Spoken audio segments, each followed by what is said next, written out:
इंदौर में फिर विद्या के मंदिर डीएवीवी में आईआईटी के एडमिनिस्ट्रेशन के द्वारा 5 बिंदुओं पर आधारित शिकायत भवरकुआ थाने में दी गई है, जिसमें सीनियर छात्रों के द्वारा जूनियर छात्रों से रैगिंग की जाने की बात का उल्लेख है। तो वहीं फर्जी सोशल मीडिया आईडी के माध्यम से मैसेज भेजने की भी जांच पड़ताल साइबर की टीम द्वारा की जा रही है। अभी कुछ दिन पहले कुछ छात्रों ने रैगिंग की थी एक छात्र की, जो सेंट्रल गवर्नमेंट में उन्होंने एक शिकायत की थी।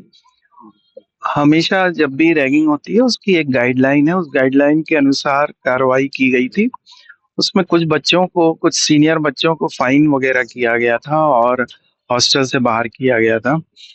तो उन बच्चों के द्वारा जो पता लगा है अभी हम लोगों को कि उन बच्चों के द्वारा चूंकि उनको निकाला गया है और इस तरह का फाइन वगैरह है, तो कुछ आक्रोश है उनके मन में। उसके अंतर्गत इन्होंने जूनियर बच्चों को बुला के धमकाने का कुछ कार्य किया है, जो विश्वविद्यालय के बाहर किसी रेस्टोरेंट में उन्होंने बुलाया था और वहां पे इन लोगों को कुछ इंस्ट्रक्शंस दिए गए। उसके फलस्वरूप बच्चों ने आके, अब ये नहीं पता कि किन बच्चों ने किया है, परंतु जानकारी में ये आई है कि जूनियर या सीनियर बच्चों ने सीसीटीवी के कैमरे और डीवीआर वगैरह तोड़े हैं और चुरा ले गए। नेपाल की तरह का प्रदर्शन करने की बात की गई थी रिपोर्ट में, ये बात भी सामने रिपोर्ट में ये बात की जरूर गई है, परंतु नेपाल का एंगल इसमें जोड़ा जाना मुझे अभी प्रतीत होता है कि बहुत जल्दबाजी है, जब तक कि हम इसकी प्रॉपर जांच ना करें। कमेटी ने अपनी रिपोर्ट में ये बात डाली है कि छात्रों से कुछ फेक जो आईडीज हैं वो बनवाई गई थी, जहां पर रेस्टोरेंट में बुलाया गया था उनसे अलग अलग आईडीज क्रिएट करवाई गई और उससे कुछ ट्वीट्स जो हैं वो करवाने की उनको बात कही गई थी कि भविष्य में कुछ ट्वीट्स जो हैं उनसे किए जाएं, उससे वायरल किए जाएं। और रिपोर्ट में भी ये लिखा गया है कि जी हाँ, जांच में ये पाया गया है कि लोगों से कुछ अकाउंट्स बनवाए गए हैं जीमेल और ट्विटर्स के, परंतु इसका मकसद क्या है ये अभी अज्ञात है। लेकिन जांच रिपोर्ट में ये भी कहा गया है कि जैसा नेपाल में आंदोलन हुआ था जैन जी, उसी की तरह जी, उसमें एक आध किसी छात्र ने जैन जी जैसा शब्द का इस्तेमाल किया है। रिपोर्ट में भी उन्होंने इस शब्द का इस्तेमाल किया है, परंतु जैन जी का मुद्दा इसमें यदि संलग्न है या नेपाल वाला मुद्दा संलग्न है तो उसकी विस्तृत जांच आवश्यक है। जो दोषी छात्र हैं, जो सीनियर्स हैं, उन पर आगे क्या कार्रवाई की जा रही है? अब उसकी कमेटी, एक हम लोगों ने आज प्रोक्टोरियल बोर्ड की मीटिंग होने वाली है, उसमें जो रिकमेंडेशन होगा वो जाहिर हो जाएगा। पुलिस को भी पुलिस में एफआईआर की जा चुकी है।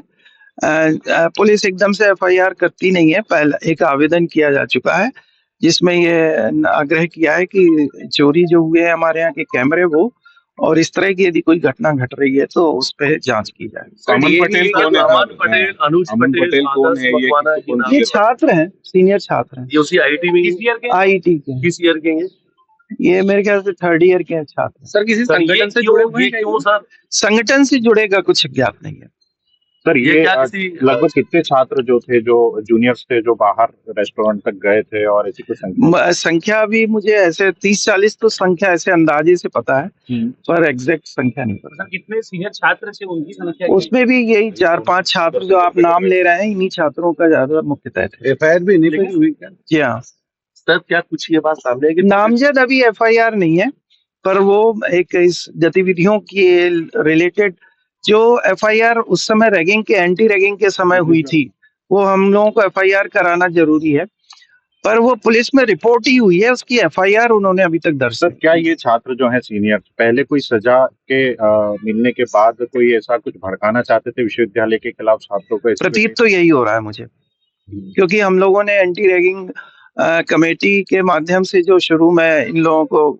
कुछ को फाइनेंशियल वो दिया है, कुछ को बाहर किया है हॉस्टल से, तो वो आक्रोश मैंने अभी जिक्र भी किया कि वो आक्रोश जो है वो जरूर उसमें है। किसको बाहर किया था इसमें? अमन पटेल? हाँ, जो आप नाम ले रहे हैं, अभी मुझे एग्जैक्टली नाम नहीं मालूम। इन छात्रों को बाहर किया गया था? बाहर किया गया, हॉस्टल से बाहर कर दिया। कुछ को हॉस्टल से बाहर किया गया है, कुछ पे ये आर्थिक दंड भी किया गया है, और कुछ को ये भी किया है कि आप सेमेस्टर के लिए डिबार। सर पुलिस को जो आवेदन दिया गया उसमें क्या कुछ बिंदु हैं सर?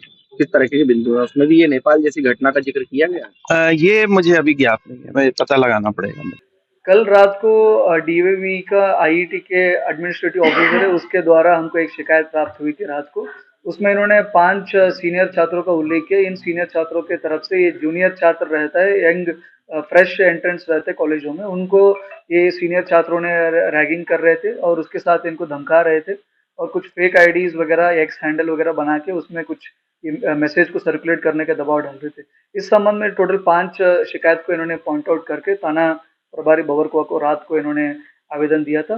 इस संबंध में आज हम सुबह ये anti ragging committee DAVV IET का, उनकी तरफ से हम लोगों ने जांच कमेटी का भी एक रिपोर्ट भी मंगवाया। उसमें भी इन्होंने कुछ प्रॉपर पॉइंट्स को उल्लेख किया। इसके अलावा छात्र है किन किन के साथ ये रैगिंग हुआ है करके उन्होंने उल्लेख किया। उन छात्रों को हमने बुलवा रहे, उनका स्टेटमेंट हो जाएगा और कमेटी का रिपोर्ट और छात्रों का स्टेटमेंट और संबंधित साक्ष्यों के तरफ से हम लोग इनका सुसंगत बीएनएस की धारा में इनका किन किन्होंने रैगिंग की उनके खिलाफ हम लोग कार्रवाई करेंगे। सर, प्रारंभिक तौर पर किसी छात्र के खिलाफ कानूनी कार्रवाई हुई अभी तक? अभी कोई कार्रवाई अभी नहीं हुआ, अभी जांच चल रहा है इसमें अभी हम लोग संबंधित छात्र है किनके साथ ये रैगिंग वगैरह हुआ करके उल्लेख हुआ, उन छात्रों को हम थाने बुलवा रहे हैं। उनके तरफ से उनका स्टेटमेंट हो जाएगा और कुछ साक्ष्य हमारे तरफ मिलेगा एंटी रैगिंग कमेटी की तरफ से, उनको उल्लेख करते हुए इनके खिलाफ हम लोग कानूनी कार्रवाई करेंगे। सर, बताया जा रहा है कि नेपाल की तर्ज पर जो सीनियर छात्र थे वो जूनियरों के माध्यम से कोई बड़ा एक आंदोलन तैयार करने वाले थे, क्योंकि उनके द्वारा कई फर्जी अकाउंट बनाए गए थे जिसमें जीमेल और ट्विटर शामिल थे। इसमें कमेटी रिपोर्ट में जरूर इन्होंने उल्लेख किया है, सीनियर छात्र इन्होंने 5 लोगों का उल्लेख किया नाम। इन्होंने जूनियर्स को इन्होंने धमका के उनको तरफ से इन्होंने फेक आईडीज वगैरह बनवा रहे थे और एक्स हैंडल भी बनवा रहे थे। उसमें अभी हमको कोई इन्फॉर्मेशन नहीं मिला है इस आईडीज के बारे में और एक्स हैंडल के बारे में, और कोई भी उसमें मैसेज सर्कुलेट हो उसका भी कोई इन्फॉर्मेशन नहीं है। उसका एक बार आईडीज मिलेगा तो उनको साइबर सेल के द्वारा हम लोग चेक करेंगे उसमें क्या क्या मैसेजेस या कुछ वीडियोस वगैरह सर्कुलेट हुआ है, उसके बाद क्लियर हो जाएगा इन्होंने क्या सोच रहे थे। जिंदगी का जिक्र आ रहा है, नेपाल की आंदोलन करने का कुछ जिक्र आया अभी तक की पूरी जांच में? नहीं, अभी जांच में कोई जिक्र नहीं आया। एक बार आईडीज हमको मिल जाएगा दोनों का, आईडी एक्स हैंडल और ईमेल आईडीज, उसके बाद ही हमको क्लियर हो जाएगा इसमें क्या क्या मैसेजेस सर्कुलेट हुआ है।